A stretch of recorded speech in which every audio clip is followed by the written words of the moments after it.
In this alternate timeline, Angel would be going to Val Studios one day, but no one was there except for Val, Vox, and Velvet. Everyone else was gone. As Angel said, "What's this about?" As Vox says, "I need you to be a spy. We can't trust Serpentius. I want you to spy on Charlie and the rest, and come up with a plan so we can destroy the hotel." Angel said, "No, I would never do that."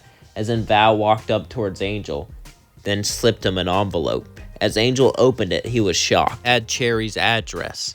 If Val wanted, he could destroy Cherry. He could destroy her home, and worse, destroy her. As Angel said, "You monster, how could you?" Suddenly Val would laugh and say, sweet little Angel, you don't want me to hurt her, do you? Be a good boy and help me out." As Angel would sigh and say, "Fine, I'll be your spy." As in Val would say, "Sign." As then he pulled out a contract, and Angel was forced to sign it, as he became a spy for the hotel. As he was ashamed of what he did, he would go back to the hotel and sleep that night. Then he would wake up at 4 a.m. where everyone else was asleep. It was time for him to spray into action. As that night, Angel would get up and start to put security cameras all around the hotel, and he wouldn't get caught since he's not an idiot like Serpentius. No offense to Serpentius fans. As he left all those cameras by, he then hid back. As he lay down in bed, all he could feel was guilt. Charlie let him in. Charlie helped him. This is how he repays her? He repays her by putting spy cameras everywhere? What kind of a friend is he? As then he got back up and went downstairs and sat down. He couldn't believe this. He couldn't believe what he did. As he sighed, he would then get back up and go throughout his day. As things wouldn't really change much until something would happen. As suddenly, Angel would be called to work, but this time Val would say, "I have a very special mission for you. All those spy cameras are coming in very handy, but I need you to slip something on Charlie." As Angel said, "What's that?" As Val would give him a power decreaser. It was a magical item that would decrease someone's power. Val would say, "It'll come in handy when the time comes." Angel would nod, as then he would walk to the hotel and go to Charlie. As Angel said, "Can I have a hug?" Charlie would say, "Oh, of course you can." As Angel hugged Charlie, he put the device on her, and he felt bad about it. He really did. But he had to. He had to do it to protect Cherry. As an Angel said, "Thank you. You've been distant lately, Angel. Do you want to hang out?" Angel would smile and say, "Yeah, let's hang out." As Angel would hang out more with Charlie, and he would try to spend time with her because, well, he had a feeling that she might not last too long. She didn't know what was going to happen to this hotel. He didn't know what was going to happen to him. Was Val going to throw him under the bus? Was Val going to frame him? Was Lucifer going to wipe him out? He didn't know. One day, he'll be out with Cherry. As Angel would say, "Cherry, can I ask you a question?" Cherry would look at Angel. Cherry could tell that there was something up with Angel. Cherry could tell that Angel had something on his mind. As Cherry would say, "What is it, Angel?" As Angel would sigh and say, "Well, it's just that, well..." Cherry would say, "You can spit it out with me." Angel then took a deep sigh and said, "I feel bad. I betrayed someone." Cherry would say, "Oh, hun, don't think of it like that. Come on, let's have some fun." Cherry would then drag Angel out to dance and to do stuff like that. And, well, he actually did have fun. He actually let his guard down. It was a good time. But as he was walking back to the hotel, someone would show up in front of him. It was Val. "Having fun with your friend. That's very good. Now, I have a new mission for you." Angel would then look and say, "What's that, sir?" As in Val would grab Angel and say, "It's very, very, very simple. You see, my special request is for you to lure Alistair out into a trap, and then we'll dispose of him. This will be right before the battle happens. Without Alistair, you all will fall. Do you understand that, Angel?" Angel would nod, as then Val would laugh and walk off. Angel couldn't believe this as he sighed. It seemed like it was going to be over. It seemed like that he wasn't going to be able to do anything. As an Angel came back, days would pass. As Husk would start to talk to him. "You seem kind of down. What's wrong?" Angel would say, "You don't understand, Husk. You'll never understand what it's like to be under someone like me." As in Husk says, "You don't think I know? Do you think I'm here because I want to be here? You think I'm here because I enjoy being here?"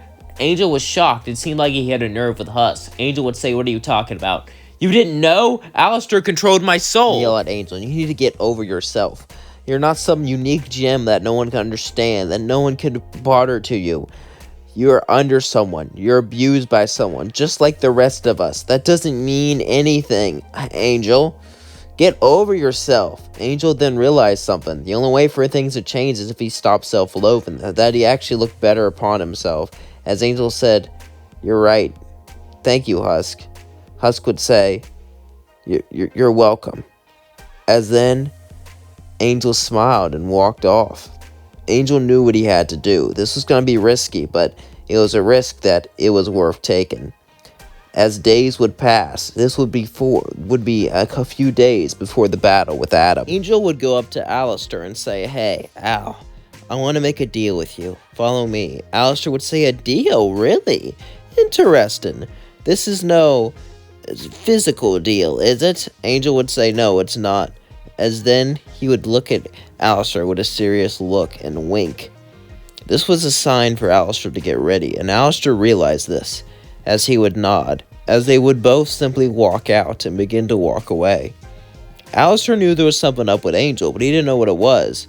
Now everything was clicking together, but it seems like Angel was telling him. Alistair knew he was in for a trap, so he had his guard up, when suddenly a bolt of electricity would shock Alistair, as Alistair would pretend to fall down and be damaged, as Val and Vox would both walk up to him. And to Alistair. As Alistair looked defeated, Vox said, "That's too easy." Val would say, "You're just paranoid. He's an old man. He's gotten old and weak. That's why he went to the hotel, so no one can mess with him." "I guess you're right," Vox said. As suddenly Angel would fall down and begin to cough and look weak. As Alistair said, "You call me old and weak, you'll be infected, just like Angel."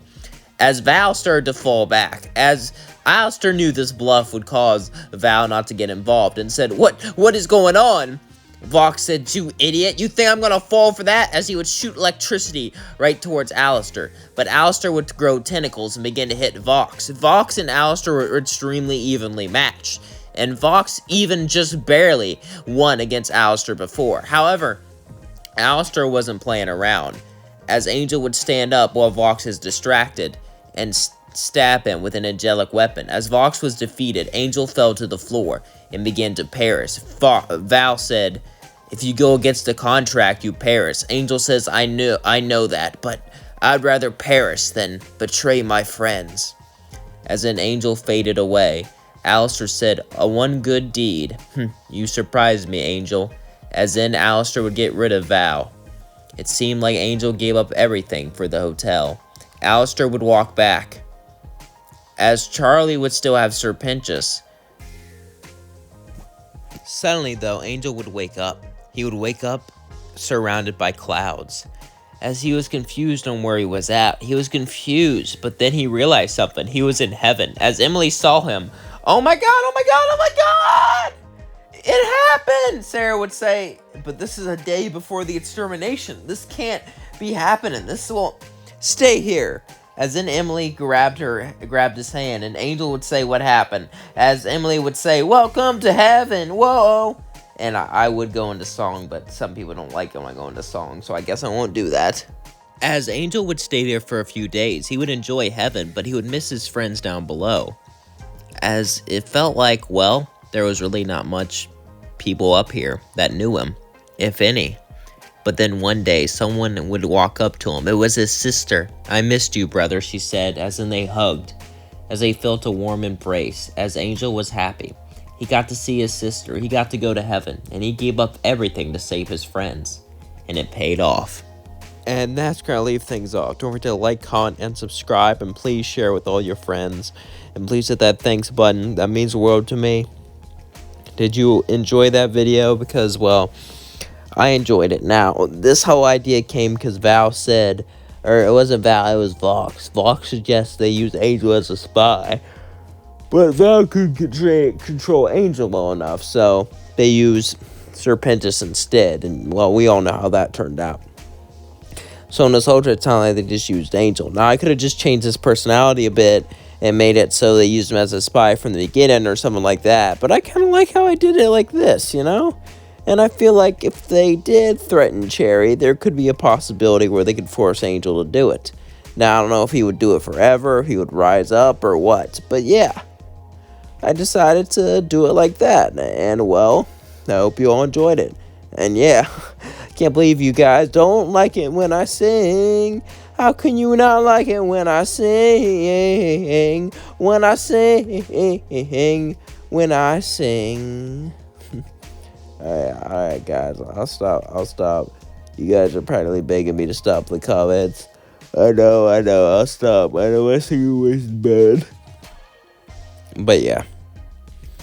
Anyway, today was football Saturday night football, and well, if you live in a small town, that's kind of a big deal.